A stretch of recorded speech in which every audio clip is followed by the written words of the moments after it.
watcher in the woods.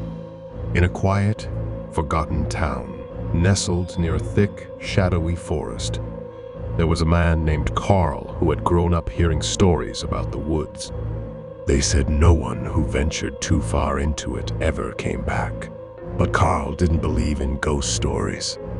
He was logical, practical, and firmly believed that the forest was nothing more than overgrown trees and wild animals. One autumn evening, Carl decided to put the legends to rest once and for all. Armed with a flashlight and a sense of pride, he set out toward the heart of the forest. The air grew colder as he moved deeper, the towering trees blocking out the setting sun. The path twisted and turned, becoming less familiar the further he went, but Carl pressed on, determined. For the first hour, everything was silent, just the rustling of leaves underfoot. But then Carl began to notice something odd. It felt like he wasn't alone. There was a subtle rustling behind him, a snapping twig. He whipped around, shining his flashlight in the direction of the sound, but nothing was there. Just animals, he muttered to himself, pushing away the growing unease. But the sensation of being watched intensified.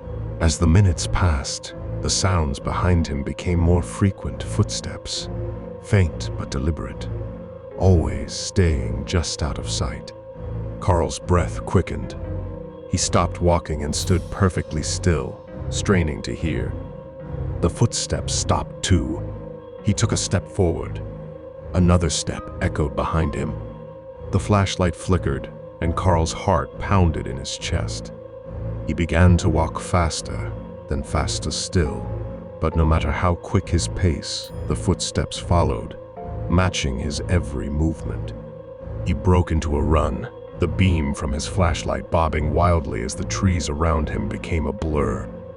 The footsteps behind him grew louder, closer. Suddenly, the ground gave way, and Carl stumbled into a small clearing. His flashlight slipped from his grip, and the darkness closed in.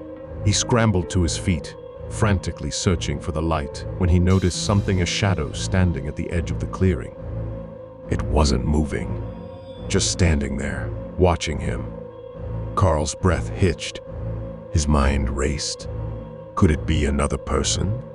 But the figure was too tall, its outline too strange. It stood unnaturally still, like it was waiting. The forest fell into an eerie silence, and the air felt thick, heavy.